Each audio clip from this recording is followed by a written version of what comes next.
기초연금법과 장애인연금법의 공통점은 정리를 해드렸어요. 그 내용들을 한번 취합해서 공부해 놓으시는 것이 좀 일목요연하고 좋겠죠. 그것을 위해서 좀 적어드렸으니까 이제 좀 안으로 깊이 들어가 보겠습니다. 1번 기초연금은 65세 이상인 사람, 그 자리에 동그라미 1을 쓰고요. 그 다음에 소득 인정액이 나오죠. 그 자리에 동그라미 2를 쓰고요. 소득 인정액이 보건복지부 장관이 정하여 고시하는 금액이 선정 기준액이라고 해요. 이게 이제 매년 바뀌어요. 조금씩 올라갑니다. 2020년 현재는 단독 가구가 148만 원이고요. 부부 가구일 때는 236만 8천 원이라 합니다. 이 수치 외우지 마세요. 이하인 사람에게 지급한다 라고 했어요. 그러면 동그라미 1번은 연령이잖아요. 이걸 우리가 인구 사회학적 기준이라고 그러죠. 오른쪽에 쓰시면 돼요. 인구 사회학적 기준이라고 하죠. AND예요. AND 소득 인정액을 본다. 소득 인정액이 선정 기준액 이하여야 돼요. 이 두 가지가 충족되면 받는 거죠. 그래서 연령 또는 인구 사회학적 기준과 소득 인정액 기준 이런 식으로 이제 지문이 나오면 맞는 거예요. 기초연금은.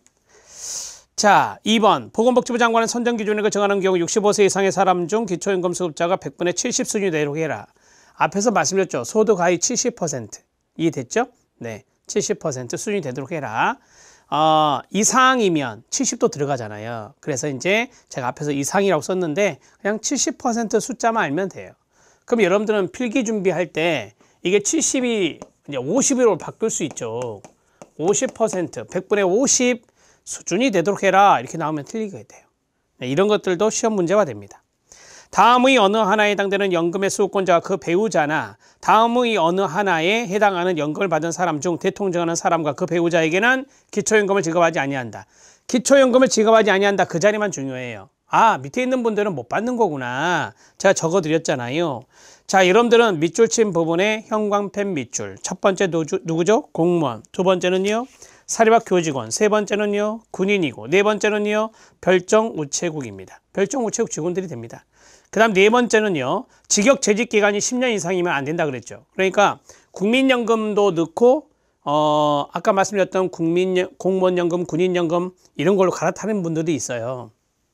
또는 공무원연금 하다가 그만두고 국민연금으로 갈아탄 분들도 있겠죠. 어찌됐든 이 두 가지가 다 있는 분들은 직역 재직 기간, 공무원으로 10년 이상, 군인으로 10년 이상, 사회교직원으로 10년 이상, 별정우체국 직원으로 10년 이상 이렇게 된 분들은 못 받는다. 제외된다라고 하는 겁니다. 직역 재직 기간이 10년 이상 그 자리만 알면 되죠. 자, 기초연금액의 산정입니다. 기초연금액의 산정인데 제가 앞에서 말씀드렸죠. 두 번째 줄에 보면 2021년 1월부터 월 30만 원 지급이다. 앞에서 말씀드렸어요. 이게 딱 일목요연하게 바뀐다. 내년부터. 그런데 지금 현재까지는 단 소득하위 40%의 경우는 월 30만 원을 지급한다. 하반기에 시험이 있을까요? 에이, 없겠죠. 이제 1개월 반밖에 안 남았는데. 그래서 제 생각에는 30만 원 그냥 하시면 돼요. 예, 기초연금 액은 30만 원 이렇게 하시면 돼요. 기초연금 수급권자에 대한 기초연금의 금액, 이하 기초연금액이라는데 기준연금액과 국민연금 급여액 등을 고려하여 산정한다. 자, 거기 바로 위에다 써주세요. 자, 국민연금액과 고려한다 그랬잖아요. 따라서 국민연금을 받는 분들도 기초연금 받을 수 있나요? 네, 가능합니다. 기초연금 받을 수 있다. 그러니까 국민연금과 기초연금은 동시에 수령이 돼요. 이것을 고려해서 기초연금액을 정한다 그랬으니까 국민연금을 받은 분들도 기초연금을 받을 수 있습니다. 자, 2번입니다. 2번은 기준연금액은 보건복지부 장관이 그 전년도의 기준연금액의 대통령 바에 따라 전국 소비자 물가 변동률 세 번째 줄 반영해 매년 고시한다라고 했어요. 그러니까 기준연금액이 이제 내년에 1월 1일부터 30만 원이잖아요. 그러면 2022년에는 좀 올라가겠죠. 적용기간이 1월 1일 12월 31일까지니까. 자, 기초연금액의 감액입니다. 감액. 본인과 그 배우자가 모두 동그라미 기초연금 수급권자인 경우에는 각각 동그라미 그 각각 자리에 쓰세요. 다른 배우자가 들어가면 안 돼요. 다른 배우자의 이렇게 들어가면 안 됩니다. 그러니까 한 분만 감액한다는 소리가 아니라 두 분 다 감액한다는 거예요. 각각의 기초급액에서 기준연금액, 기초연금액의 20%에 해당되는 금액을 감액합니다. 자, 2번은 참고하셔도 돼요. 소득인정액과 기초연금액을 합산한 금액이 선정기준액 이상인 경우에는 선정기준액을 초과하는 금액의 범위에서 기준연금액의 일부를 감액할 수 있습니다. 자, 13번이죠. 장애인연금법 2010년에 제정됐고요. 수급권자의 범위입니다. 아까와 똑같은 방법으로 공부를 해보겠습니다. 수급권자는 동그라미 1, 18세 이상, 동그라미 2, 중증장애인, 동그라미 3, 소득인정액. 아, 이건 하나 더 있어요. 장애 정도가 들어가 있네요. 그죠? 자, 소득인정액이 중증장애인의 소득, 재산, 생활 수준의 물가 상승률 등 고려하여 보건복지부 장관이 정하여 고시하는 금액 이하 선정기준액인데 이거는 기초연금보다 좀 낮습니다. 2020년 현재 단독가구가 122만 원, 자, 부부가구가 195만 2천 원 이하인 사람으로 하는데요. 자, 그 다음에 다만 이건 놔두고요.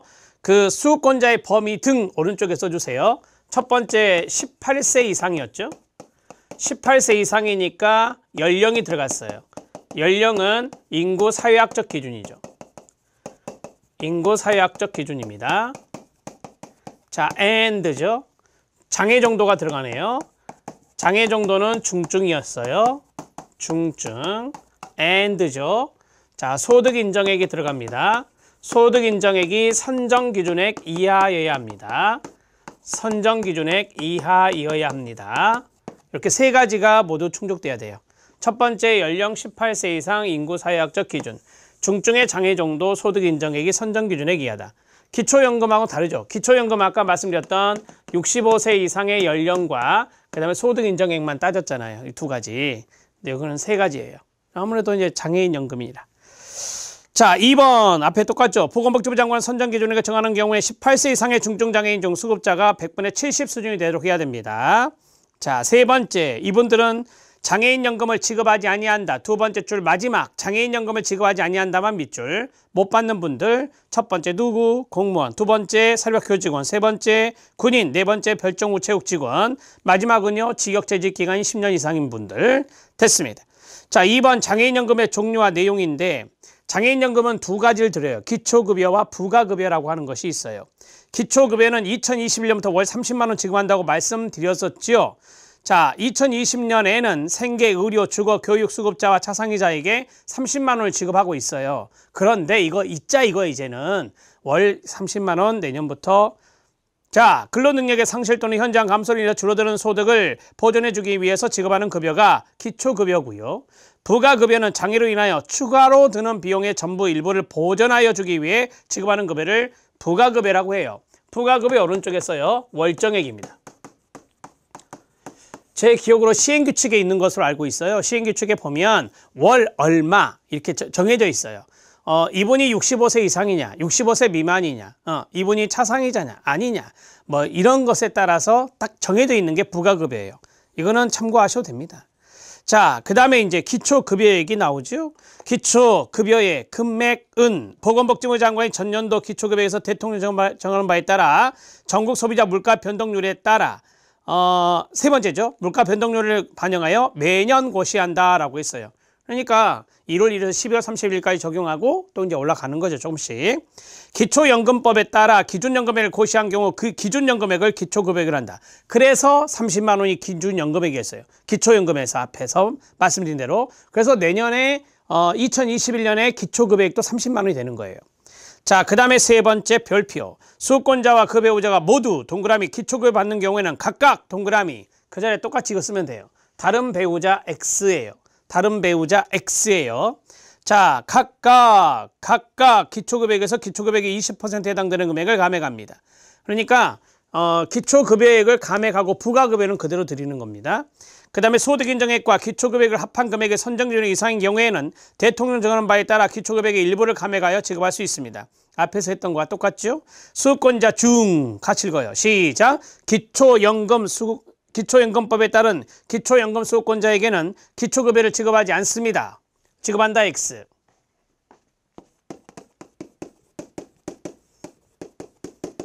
지급한다 X라고 쓰시고요. 이건 좀 이따 제가 사례를 들어드릴게요. 그 다음에 기초급여의 적용기간은 1월 1일에서 12월 31일까지, 12월까지입니다. 자, 오른쪽에 땡땡 4월 1일부터 다음에 3월 말까지 이렇게 나오면 안 돼요. 예전에 이거였어요. 이거 바뀌었죠. 이제 4월 1일부터 다음에 3월 말이 아니라 1월 1일에서 12월 31일까지로 모두 다 통일됐습니다. 자, 됐죠. 그 다음에 이제 오른쪽에 보니까 기출 적용에서 긴급복지 지원의 성격이 나옵니다. 긴급복지지원법 2005년에 제정된 건데 최근에 출제되어서 여기에 넣어드렸어요. 자, 쉽게 말씀드릴게요. 긴급복지지원은 공공부조에 들어가요. 그래서 여기다 넣어드렸는데 긴급한 상황이잖아요. 위기 상황에 처한 사람을 돕는 거예요. 선지원 후 조사예요. 선지원 후 조사예요. 꼭 기억하셔야 돼. 그러니까 먼저 조사하고 나중에 지원한다 이런 식으로 나왔거든 시험에. 그럼 틀려요. 선지원을 하고 나중에 사후조사하는 겁니다. 자, 긴급지원 요청이 들어오면 긴급지원 담당 공무원 등은 현장 확인을 하게 됩니다. 그리고 위기 상황이 발생한 것이 확인되면 선지원을 하고 후 조사를 하게 됩니다. 이러한 조사를 사후조사라고 합니다. 그래서 긴급복지지원은 선조사 후 지원이 아니라 선지원 후 조사가 된다. 기억하셔야 됩니다. 자, 됐고요. 이제 사례를 하나 들어드릴게요. 제가 여기 기초연금법에 따른 기초연금 수급권자에게는 기초급여를 지급하지 아니한다라고 했잖아요. 이제 그거 사례 들어드리려고 67세입니다. 근데 이분이 중증장애예요. 중증장애고 소득 인정액이 선정기준 이하예요. 선정기준 이하예요. 자, 이해됐죠? 이 소득 인정액이 선정기준 이하인 것은 기초연금도 충족하고 장애인연금도 충족한다고 볼게요. 기초연금도 충족하고 장애인연금도 충족해요. 뭐 예를 하나 들어볼까요? 이분이 혼자 사시는데 아까 장애인연금에서 그 혼자 사실 때 122만 원이라고 했거든요. 그러면 여기 소득인정액을 120만 원 잡을게요. 이렇게. 그러면은 이제 기초연금의 선정기준도 이것이 더 낮고 그 다음에 장애인연금의 선정기준도 이게 더 낮단 말이에요. 이렇게 이제 정리할 수 있는데, 자, 그러면 이분이 받을 수 있는 걸 말해봐요. 첫 번째, 뭘 받을 수 있죠? 기초연금 받을 수 있어요. 왜요? 65세 이상이잖아요. 이것도 적용됐어요. 그 다음에 두 번째, 무엇도 받을 수 있죠? 장애인연금도 받을 수 있죠. 장애인연금도 받을 수 있어요. 18세 이상이잖아요. 그 다음에요, 중증장애잖아요. 그 다음에요, 이것도 이제 적용되니까 그러면은 이 두 가지 다 생겼잖아요. 이 두 가지 중에서 교집합이 뭐예요? 교집합. 중복되는 게 있어요. 그게 바로 뭐냐? 장애인연금의 30만 원과 기초연금의 30만 원이 중복된단 말이에요. 그래서 60만 원 못 드려요. 하나만 드리는 거예요. 그래서 기초연금을 받고 있으니 이분이 기초연금을 받고 있으니 장애인연금은 지급하지 않는 거죠. 장애인연금의 기초급여는 지급하지 않는 거예요. 장애인연금의 기초급여는 지급 않는다. 쓸게요. 지급하지 않는다. 자, 그러면 뭘만 받느냐? 부가급여가 있어. 부가급여. 부가급여는 지급해요. 월정액. 부가급여는 지급한다. 그러니까 이분이 받을 수 있는 것은 기초연금 30만 원 하고 그 다음에 장애인연금에서 있는 부가급여 월정액이 있잖아요. 거기에 해당되는 것을 받게 되는 거죠. 됐습니까? 이렇게 사례를 들어드리면 좀 이해가 빠르시니까. 자, 14번은 국민연금 들어갑니다. 이제 공공부조 끝났고 국민연금. 국내에 거주하는 18세 이상 60세 미만의 국민이 대상자가 됩니다. 이분이 이제 당연가입자가 되는데, 자, 거기에서 만약에 숫자를 틀리게 한다면 어떻게 할까요? 18세 이상 60세 미만의 국민. 60세 밑에다가 써요. 65세 아닙니다. 60세 미만입니다. 국민연금은 외국인 포함합니다. 상호주의 원칙에 따라서 외국인 포함되고요. 당연가입자가 두 사람이에요. 동그라미 1 사업장가입자, 동그라미 2 지역가입자가 있습니다. 3번 지역가입자 당연적용 제외자입니다. 제외자의 밑줄. 이분들은 지역가입자에 편입되지 않는다는 겁니다. 첫 번째, 국민기초생활보장법에 따른 수급 수급권자, 두 번째 퇴직연금을 받고 있는 수급권자, 세 번째 18세 이상 27세 미만, 여기까지 하면은 대상자가 되죠. 대상자가 됩니다. 그런데 뒤를 보니까 학생이래요. 군 복무 등으로 소득이 없답니다. 소득이 있어야 연금 보험료를 매길 수 있는데 소득이 없기 때문에 지역가입자에서 제외되는 거예요. 네 번째, 다음에 해당되는 배우자로서 소득이 없는 자. 여기서 중요한 게 뭔지 아세요? 소득이 없는 자예요. 예를 들어 전업주부 소득 없습니다. 따라서 이런 사람들은 지역가입자에 넣지 않아요. 소득이 없는 자만 밑줄, 밑에 있는 세 가지 안 보셔도 됩니다. 1년 이상 행방불명된 자, 지역가입자에서 제외되고요. 전업주부 등 별도의 소득이 없는 자도 해당된다라고 말씀을 드렸습니다. 자, 15번 들어갑니다. 앞에 있는 그 내용은 18세 이상 60세 미만의 자만 알면 돼요. 이게 이제 가장 중요한 거니까. 자, 그 다음에 15번 건강보험입니다. 건강보험은 앞에서 국민연금법은 1986년에 제정됐어요. 88년에 시행됐고, 건강보험은 1999년에 제정됐어요. 이거 순서 가르쳐 드렸죠. 산, 의, 연고요, 산, 연, 고건요 이런 식으로 외우라고 말씀드렸잖아요. 역사할 때 말씀드렸어요. 자, 국민건강보험 가입자와 자격 상실 시기입니다. 당연 가입자, 지역 가입자가 있고요. 여기서 사업장 가입자를 하지 않고 직장 가입자랍니다. 직장 가입자, 의료급여 수급자는 제외하죠, 당연히. 의료급여 수급자에 쓰세요. 1종과 2종이 있습니다. 1종과 2종은 건강보험 가입자가 아니에요. 이건 의료급여 수급자지. 자, 그 다음에 2번 국민건강보험 자격 상실 시기입니다. 다음 날이 세 가지 있어요. 그리고 나머지는 다 그날이거든요. 자, 건강보험의 자격을 상실하는 시기에서 다음 날 세 가지는 따라해봐요. 사망, 그 다음에 국외 이주, 따라하고 있죠. 그 다음에 국적 상실입니다. 요 세 가지거든요. 자, 사망한 날에 다음 날 상실하고요. 국외 이주한 날, 이민 갔다 이거죠. 다음 날 상실하고요. 국적을 상실한 날에 다음 날 상실합니다. 들어갑니다. 1번, 2번, 3번만 묶어서 별표 하나. 사망한 날에 다음 날, 국적을 잃은 날에 다음 날, 국내에 거주하지 아니하게 된 날에 다음 날입니다. 그러니까 다음 날이 없으면 이건 틀린 거고요. 다음 날이 들어가야 맞는 거예요. 나머지는 다 그날입니다. 그러니까 당일날이라고 보시면 되죠. 네 번째, 직장가입자의 피부양자가 된 날 상실하고, 수급권자가 된 날 상실하고, 건강보험 적용을 받고 있던 자로서 유공자 등 의료급여 대상자가 된 자가 건강보험 적용 배제 신청한 날 상실합니다. 자, 그 다음에 16번. 16번이 중요하다 그랬죠. 왜? 우리 공무원 시험에 장기요양보험이 약방의 감초다.